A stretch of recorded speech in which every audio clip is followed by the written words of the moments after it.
রাতের বেলা সারাটা রাত সারা রাত তিনি ঘুরে ঘুরে ঘুরে ঘুরে ঘুরে ঘুরে ঘুরে বেড়াতেন, সব জায়গায় গিয়ে দেখতেন, সব জায়গায় গিয়ে তিনি লক্ষ্য রাখতেন কি ব্যাপার, দেখি কেউ কষ্টের মধ্যে আছে কিনা। এক জায়গায় গিয়ে দেখছে এক বুড়িমা, বুড়িমা, ওই বুড়িমা আপনার কিছু কাপড় নিয়ে পানি নিয়ে উনানে হাঁড়ি বসিয়ে টকবক টকবক টকবক করে পানি ফোটাচ্ছে। বাচ্চারা কাঁদতেছে, ঝরঝর করে কাঁদছে, কিন্তু মা কোনো মতে বাচ্চাদের জন্য কিছুই দিচ্ছে না, শুধু বারবার বলছে বাপরে তোরা একটু ধৈর্য ধর, এই হয়ে গেছে এক্ষুনি নিয়ে যাও। ওমরে ফারুক বহুক্ষণ দাঁড়িয়ে দাঁড়িয়ে দেখছে, কিন্তু মোটেই কোনো কিছু বুঝতে পারছে। রাত্রে গেল, বুড়ি মার কাছে গিয়েছে, যখন বাচ্চারা ঘুমিয়ে গেছে ওই বুড়ি মার কাছে গিয়ে বলছে মা তুমি অনেকক্ষণ ধরে দেখছি তুমি দীর্ঘক্ষণ এই উনানে বসিয়ে, উনানে হাঁড়িটা বসিয়ে দিয়ে পাতিলটা বসিয়ে তুমি টকবক টকবক করে ফোটাচ্ছ, পানির আওয়াজ হচ্ছে, ফোটার আওয়াজ হচ্ছে, বোঝা যাচ্ছে, কিন্তু তুমি তো অনেকটা সময় নিয়ে বলছো যে বাবা তোমরা একটু ধৈর্য ধরো আমি নিয়ে যাচ্ছি।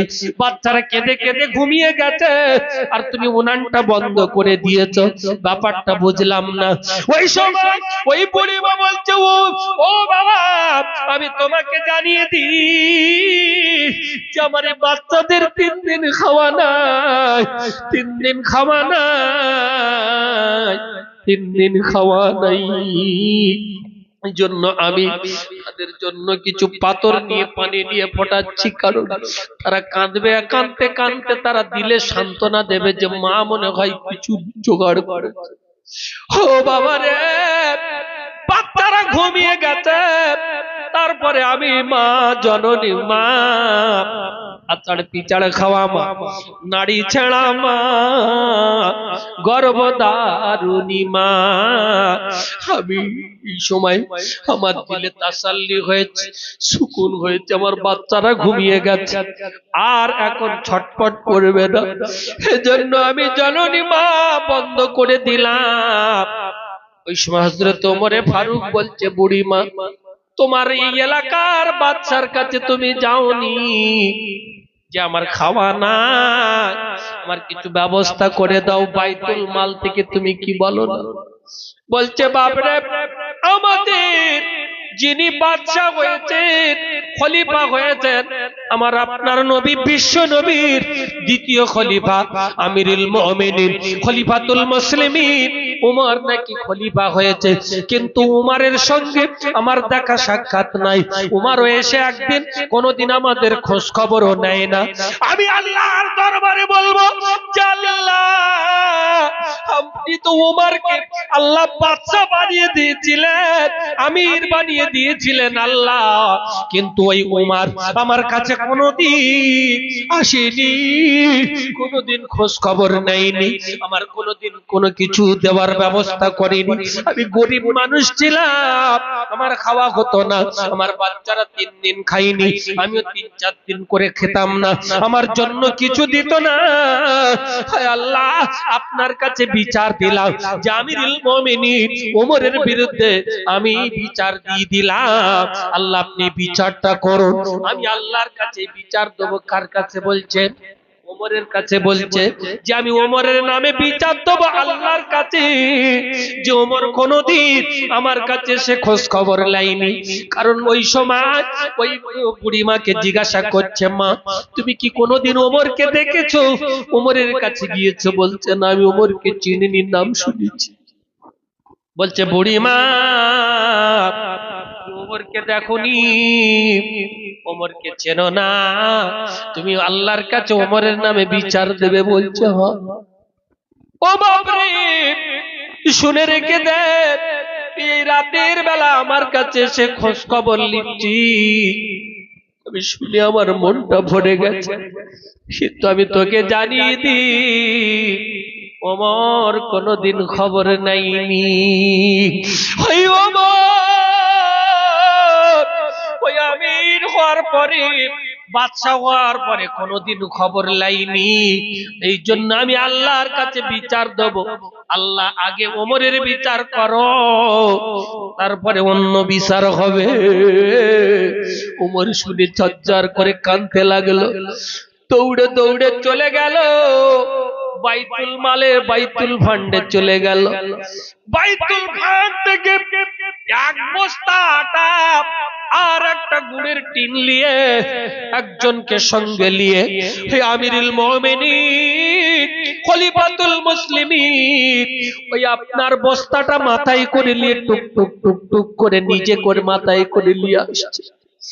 আপনার বাদশার খলিফারা প্রজারা বলছে হুজুর আমিরুল মুমিনিন আমার কাছে দাও, এ বলছে হুজুর আমার কাছে দাও, এ বলছে হুজুর আমার কাছে দাও। বলছে না রে, কারণ কিয়ামতের মহাময়দানে যদি আমার আল্লাহ প্রশ্ন করে ওমর তুমি তো যখন বাদশা হয়েছিলে আমিরুল মুমিনিন হয়েছিলে রে, আর ওই সময় একটা বস্তা যে আটা ছিল ওই আটার বস্তাটা তুমি তো বয়ে নিয়ে যেতে পারতে, কিন্তু তোমার গায়ে শক্তি থাকার পরে অন্যজনকে দিয়ে কেন বলে? ও ওমর এইটুকু তুমি উত্তর দাও। ও আল্লাহর বান্দারা, ও নবীর সাহাবারা, সেদিন আমি উমর আমি আল্লাহর দরবারে উত্তর দিতে পারবো না, আমি আল্লাহর দরবারে কৈফিয়ত দিতে পারবো না যে আল্লাহ আমি উমর আমি বাচ্চা বলে আমি মাথায় করে নেইনি, আমার অনেক সম্মান, আমার অনেক ইজ্জত, তাই আমি নেইনি এ কথাটা আমি বলতে পারবো না। সেদিন আমি উমর মাথাটা উঁচু করতে পারবো না। ও আল্লাহর বান্দারা, সুতরাং আমি তোমাদেরকে জানিয়ে দিই আমার গুনার বোঝাটা কিয়ামতের মহাময়দানে তোমরা বইবে না রে, আমি উমর আমার সব দায়ভার নিতে হবে। সুতরাং এই বোঝাটা আমি বয়ে নিয়ে যাব, তোমাদের বর কোনো দরকার নাই। জোরে বলুন, আর একটু জোরে বলুন না সুবহানাল্লাহ। কিন্তু আমার যদি আল্লাহ পয়সা দেয় জানো মানে কি হচ্ছে জানো, এমন পাওয়ারওয়ালা হয়ে গেছে টাকার গরম যে গরিবকে আর চিনতে পারে, অসহায়কে আর চিনতে পারছে না, মানুষ বলে আর মনে করে। দেখবেন বেশিরভাগ অফিসে যাবেন, আদালতে যাবেন, কোন জায়গায় যারা অফিসার বসে দেখবেন, ডাক্তারখানায় যাবেন, তার মানে কি তোমার মূল্য কিছু নাই আমার কাছে। কিন্তু আমার আল্লাহ রাব্বুল আলামিন দরবারে উমর বলছে যে আমি যদি আল্লাহ রাব্বুল আলামিনের দরবারে গিয়ে যদি দাঁড়িয়ে থাকি আর আল্লাহ যদি জিজ্ঞাসা করে উমর তোমার তো মাথায়, তোমার তো গায়ে, তোমার তো সব থেকে আল্লাহ আমি শক্তি দিয়েছিলাম, তারপরে তুমি বোঝাটা ওই মানুষটার মাথায় কেন দিয়েছিলে? তুমি তো নিজে পারলে নিয়ে আসতে পারতে।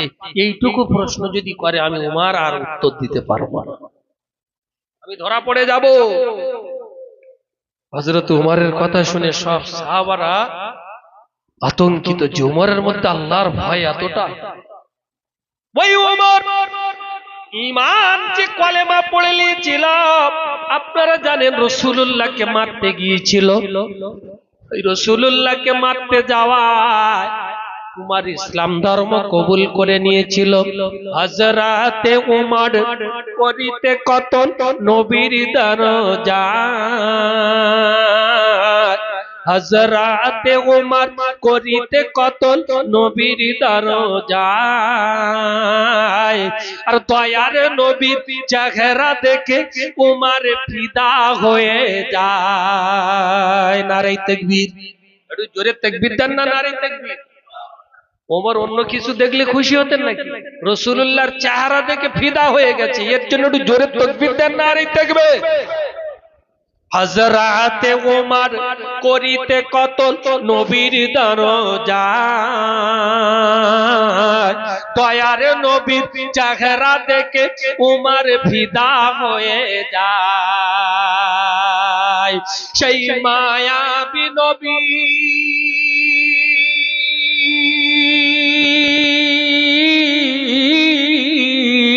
সেই রূপের জ্যোতি থেকে উমর, সেই মায়াবী নবী থেকে উমর ফিদা হয়ে যায় হযরতে উমর করিতে কতল নবীর দরজায় দয়ার নবীর চেহারা দেখে উমর ফিদা হয়ে যায় সেই রূপের জ্যোতি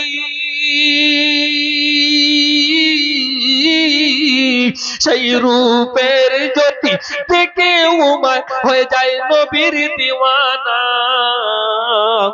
সেই রূপের জ্যোতি দেখে উমর হয়ে যায় নবীর দেওয়ানা ওগো নূরে নবী নূরে নবী নূরে মদিনা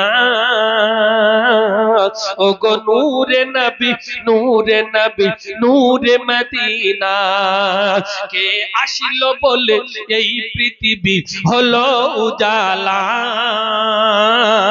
কে গাইল এসে সামেরি গান শূন্য কাফেলা নারে তাকবীর নারে তাকবীর তো সেই উমর হযরতে উমর ওই মাথায় করে নিয়ে আপনার ওই আটার বস্তাটা গুড়ির টিনটা নিয়ে ওই বুড়ি মার কাছে গেল বুড়ি মা একটু ওঠেন মা বলছে বাবা তুমি কে বলছে মা রে একটু আগে যে ব্যক্তিটা তোমার কাছে এসেছিল সেই ব্যক্তিটা আমি সেই ব্যক্তি এসেছি ওই বুড়ি মা উঠে বলছে বাপ কি খবর বলছে বাপ রে কি খবর এত রাত্রে বলছে বুড়ি মা ও বুড়ি মা রে আমি তোমাকে জানিয়ে দিই এই যে আটা নিয়ে এসেছি গুড়ের টিনটা নিয়ে এসেছি গুড়ের টিনটা নিয়ে একটু গুড় বার করে নিয়ে আর এই আটাটা নিয়ে রুটি করে বাচ্চাদের খাওয়াও সঙ্গে সঙ্গে হযরতে ওমরও নিজে হাতে রুটির খামির মারলেন আটার খামিরটা মেরে রুটি তৈরি করলেন ওই বাচ্চাদেরকে তুলে নিয়ে বসে খাওয়া দিলেন আর ওই বাচ্চারা খেয়ে খুশিতে বাগে বাগ হয়ে আনন্দ করতে লাগলো ওই বুড়ি মারা ডাক্তারে কাঁদে রে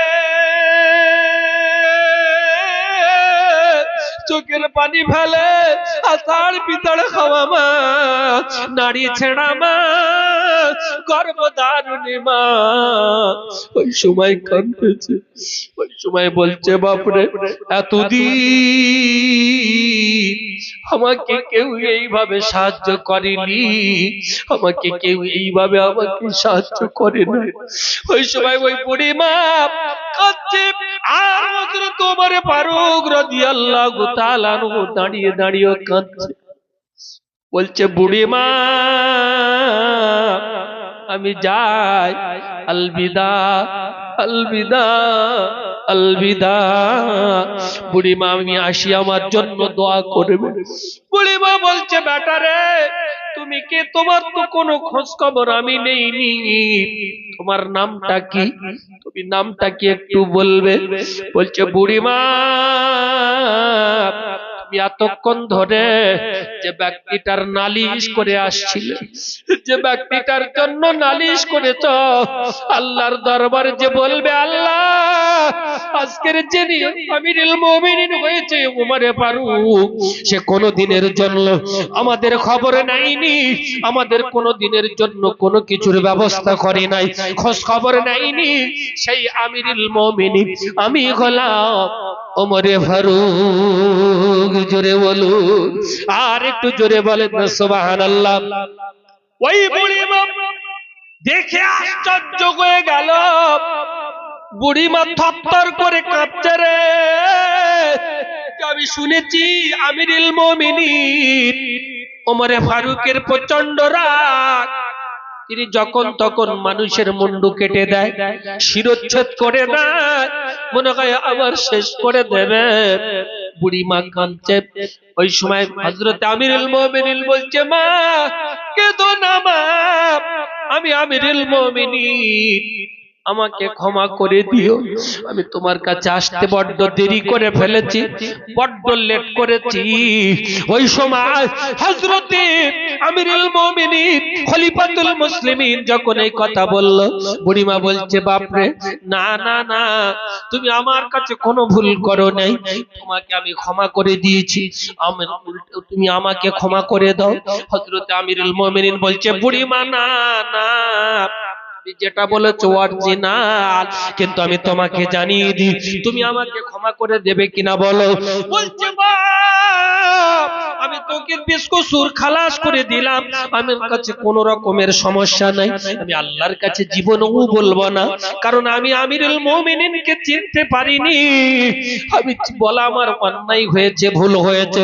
আমার বাবাজিরা, সেদিন হযরত ওমর ফারুক বলেছিল, মা, জামার একটু উল্টো পিঠে লিখে দেবে, এই উল্টো পিঠে একটু লিখে দাও, এই জায়গায় একটু বলে দাও যে আমি আমিরুল মুমিনিনকে ক্ষমা করে দিয়েছি।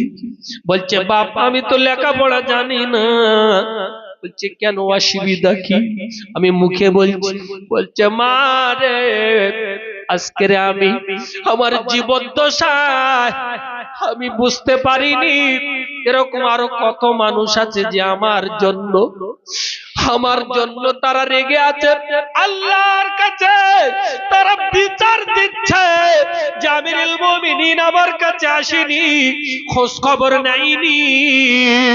ও বুড়িমা, এরকম কত মানুষ এখনো আছে, যেমন তুমি আল্লাহর কাছে আমার নামে তুমি বারবার করে বলছো যে আমি আল্লাহর কাছে ওমরের নামে বিচার দেব, এরকম আরো কত মানুষ আছে। ও বুড়িমা, যদি কোনদিন এইভাবে আল্লাহর দরবারে তুমি আল্লাহর কাছে বলো যে আমিরুল মুমিনিন আমার কাছে আসেনি, এইটুকু অন্তত দেখাতে পারবো যে আল্লাহ,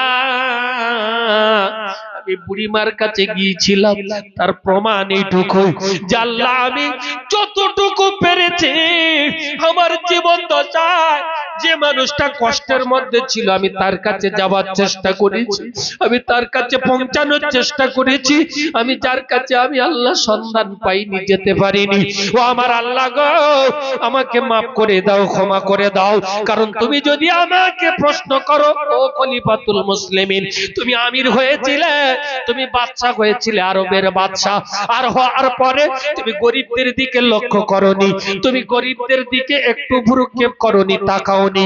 তোমাকে জানিয়ে দিই, ও আমিরুল মুমিনিন, তুমি যখন বাদশা ছিলে রে, কত মানুষ কাপড় পরতে পারেনি, কত মানুষ নতুন জামা কাপড় পরতে পারেনি, কত মানুষের খাওয়া হয়নি, তোমার বাইতুল মালে মাল ছিল, বাইতুল ফান্ডে মাল ছিল, তুমি তাদেরকে দাওনি, খোঁজ খবর লাওনি, তুমি আরাম করেছো, আয়েশ করেছো। আল্লাহ যদি এই প্রশ্নটা করে, আমি আমিরুল মুমিনিন উত্তর দিতে পারবো না। ওই সময় ওই আমিরুল মুমিনিন চচ্চর চচ্চর করে কাঁদতে, কলিজার টুকরা আমার বাবাজিরা রে, যাকে আমার আল্লাহ জান্নাতি ঘোষণা দিয়ে দিয়েছেন যে জান্নাতি উমার 10 জন আশারায়ে মুবাশশারা, তার মধ্যে 2 নম্বরে হলেন খলিফাতুল মুসলিমিন ওমরে ফারুক, যে আমার আল্লাহ 10 জনকে জান্নাত দিয়েছেন, সেই 10 জনের মধ্যে দ্বিতীয় নম্বরে আমিরুল মুমিনিন, আর ওই দ্বিতীয় নম্বরে আমিরুল মুমিনিন জান্নাতি ব্যক্তি হওয়ার পরেও এত ভয় আল্লাহর জন্য করতে, একবার জোরে বলুন সুবহানাল্লাহ। এত ভয় আল্লাহ জন্য আমিরুল মুমিনিন করতেন যে জান্নাত সার্টিফিকেট পাওয়ার পরেও এত ভয় আল্লাহর জন্য করতেন। আমার বাবাজিরা, আমার শোনাচ্ছেন মানিকেরা, একটা কথা যে আল্লাহ যাকে জান্নাতি সার্টিফিকেট দিয়েছেন, মনে করেন যে যেটা হাদিস কোরআন অনুযায়ী, হাদিস অনুযায়ী যে 10 জনকে আল্লাহ সার্টিফিকেট দিয়েছেন, জান্নাতি ঘোষণা দিয়েছেন দুনিয়ার জমিনে, তার মধ্যে নাম্বার 1-এ কে আছে? আবু বকর, দ্বিতীয় নম্বরে উমরে ফারুক। এনারা যে এত ভয় করেছিলেন আল্লাহর দেখে, যে সে ভয়ের কথা কি বলা যাবে, কিতাবের লেখা অনুযায়ী যে মানে আমাদের পৃথিবীতে কারোর নাই, কারোর নাই, এসার ভয় আছে, নাগরিকত্ব পাবো না, মানে আপনার ডিটেনশন ক্যাম্পে গিয়ে থাকতে হবে, কষ্ট হবে, ওতে কোনো সমস্যা নাই। নিশ্চিন্তায় শুধু মোবাইল দেখছে আর বুড়ুমি, মোবাইল দেখছে, ঘাঁটছে আর বুড়ুমি বুড়ুমি খবরগুলো আছে। তার আগে মানে একটু বলেন যে তুমি যা খবর দিচ্ছ তুমি তো একবার শুনে তোমার মুখস্থ হয়ে যাচ্ছে। হ্যাঁ, একবার শুনে মুখস্থ। যা মানে মোবাইলে দেখছে এসে বলছে এই হচ্ছে ওই হচ্ছে, এই হবে এই হবে ওই হবে, সবকিছু বলে দিচ্ছে। তাহলে তুমি তোমার নিজের দরুদ, আত্তাহিয়াত, দোয়া মাসুরা, তোমার যে নামাজের ট্রেনিং, নামাজের পদ্ধতি, কোরআনের পদ্ধতি, পড়ার পদ্ধতি, এগুলো তুমি শেখো। আখিরাতের জিন্দেগি তৈরি করো, আল্লাহর ভয় তোমার মধ্যে নিয়ে এসো, তাহলে তোমার জন্য আখিরাতের জিন্দেগি তৈরি হবে। নাহলে তুমি দুনিয়া কটা দিনের জন্য আসো? তোমার দুনিয়া কটা দিনের জন্য? তুমি তো সেখানে সারাটা জিন্দেগি সেখানে তোমার কাটাতে হবে। তাহলে তোমার আখিরাতের জন্য আগে নাকি দুনিয়ায় থাকাটা? তার জন্য দুনিয়া থাকতে গেলে যে কাগজপত্র লাগবে না হুজুর, তাহলে আমরা কি করব? ছেড়ে ছুড়ে দিই, মসজিদে বসি? না, আমি সেটা বলছি না, এটাও তো লাগবে, কিন্তু তাহলে আপনার আখিরাতের জন্য লাগবে, সেটাও আপনি রেডি করেন। সেখানে গিয়ে আমার যুগ যুগ যুগ যুগ কত যুগ, কত হাজার বছর, কত কোটি, কত মিলিয়ন, কত ট্রিলিয়ন বছর থাকতে হবে তার কোনো ঠিক নেই। মানে এক কথায় সারা জীবন। যে জান্নাতে একবার মরে যাওয়ার পরে আর কোনো লাইন নেই যে দুনিয়ায় এসে আপনি আবার বসবাস করবেন, বাবার দুনিয়া আপনার আসার সুযোগ হবে, এরকম কোনো লাইন নেই। তাহলে আপনাকে এই আখিরাতের জিন্দেগি, যেটা হলো আপনার সব থেকে উন্নত মানের প্রাসাদ আল্লাহ দেবে, যেখানে আপনি আপনার এই যে গিন্নি, কালো গিন্নি দেখছেন, এই কালো আর থাকবে না, সেখানে বিরাট পরিষ্কার হয়ে যাবে, সেখানে বিরাট পরিষ্কার হয়ে যাবে। আর আপনি সপ্তাহে সপ্তাহে গিয়ে জান্নাতে গিয়ে আপনি আপনার স্ত্রীর এটাকে পরিবর্তন করতে পারবেন, রূপকে, যে রূপটার ভালো লাগে। অনেকের গিন্নি বাড়ি আসে, দেখছে তো 10 বছর হয়ে গেছে আর ভালো লাগছে না। রাস্তাতে ভালো মেয়ে, সুন্দরী মেয়ে, ভাবি হোক, জওয়ান হোক, যুবতী হোক, যখন সেজে যাচ্ছে তার দিকে ঘন ঘন তাকাচ্ছে, মানে কি ওইটাই ভালো লাগে। বাড়ির গিন্নি আর ভালো লাগছে না, অনেক দিন হয়ে গেছে। এরকম যদি মনে হয় জান্নাতে যে আমার আর এটা ভালো লাগছে না, তাহলে তুমি চলে যাও, হাটে যাও, রূপের হাট বসবে জান্নাতে। সেই রূপের হাটে গিয়ে আপনি রূপ দেখবেন যে এত সুন্দর দেখতে, এইটা এইরকম যদি আমার গিন্নি হতো, শুধু এরকম মনে মনে করবে, এসে দেখবে জান্নাতে আপনার গিন্নি ওরকম হয়ে বসে আছে। জোরে বলো, আর একটু জোরে বলো, তাহলে দেখবে। তাহলে এরকম সুন্দর সুন্দরী রমণী, যেখানে বাতকর্ম হবে না, যেখানে আপনার পেশাব হবে না, পায়খানা হবে না, যেখানে কোন রকমের নোংরা নেই, আপনার এলাকার মেয়ে বলেন, পৃথিবীর মেয়ে বলেন, যাই বলেন, এ তো মানে দুর্গন্ধ জিনিস, কিন্তু সে জিনিস দেখলে তোমার পৃথিবীতে থাকতে ইচ্ছা করবে না। সেই জিনিস তুমি পাবে সেখানে, শুধু একটাই, দুনিয়ায় থেকে ডকুমেন্টস গুলো নিয়ে যেতে হবে।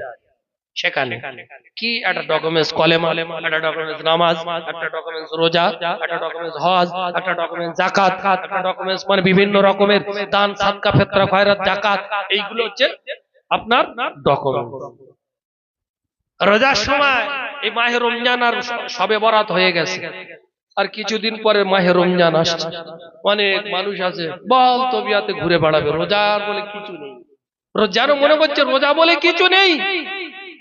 আর কিছু দুটা মানুষ আছে দেখবেন রোজা করে নাই, সে ইফতারি খায়, বিশাল ইফতার খাইছে।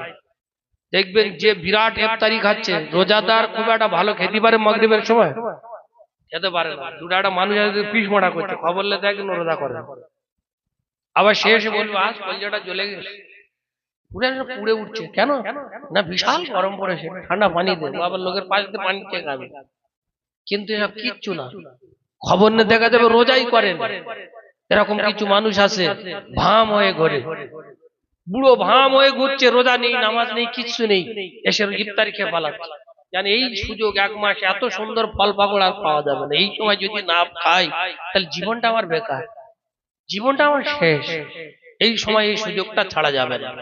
তো বাপজি বলার উদ্দেশ্য ওটা নয়, এটা একটা সার্টিফিকেট, এটা একটা ডকুমেন্টস।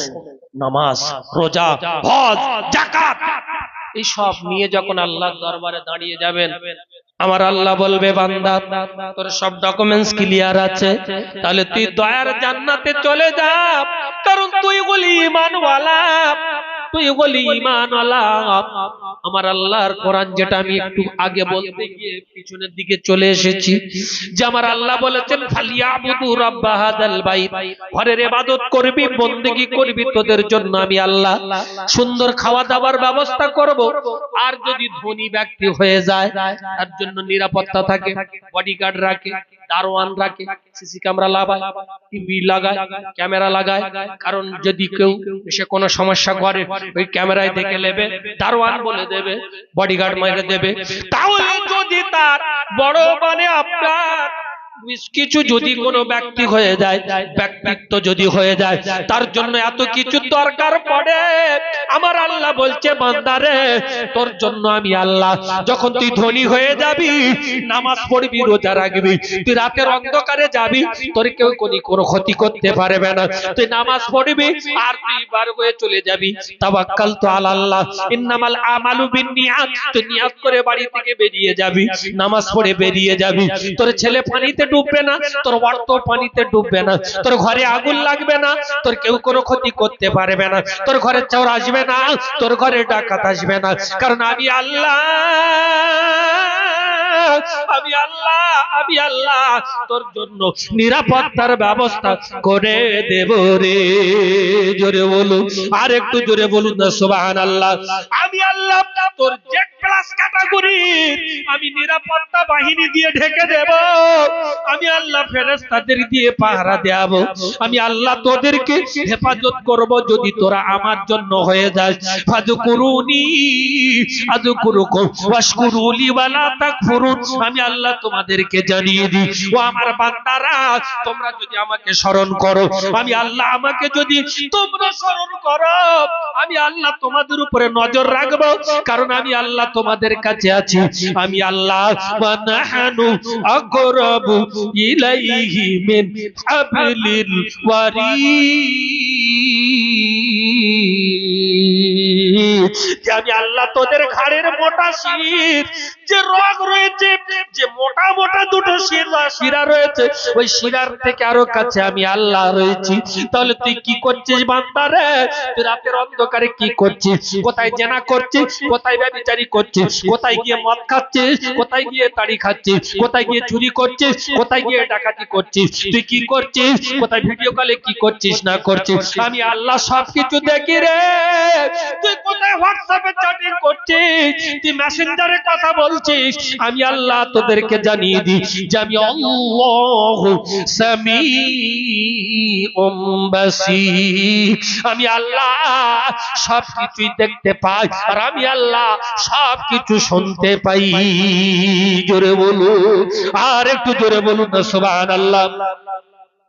আমি আল্লাহ সবকিছু দেখতে পাই, আমার আল্লাহ সব দেখতে পায়। আমরাও তো সব দেখতে পাই নাকি? আমাদের দেখার আল্লাহর দেখা এক, যে আমরাও দেখতে পাই। আল্লাহ বলছেন আমি সব কিছু দেখতে পাই। আমরা যখন কুয়াশা হয় মোটা দেওয়া পাই, কুয়াশার ওপারে কি আছে দেখা যায়, এত যখন ঘন কুয়াশা হয় দেখা যায়, তো আল্লাহ মনে হয় ওই কুয়াশার সময় ও দেখতে পায় না, ঝোপসা টোপসা দেখে নাকি? হ্যাঁ, আল্লাহও দেখতে পায়।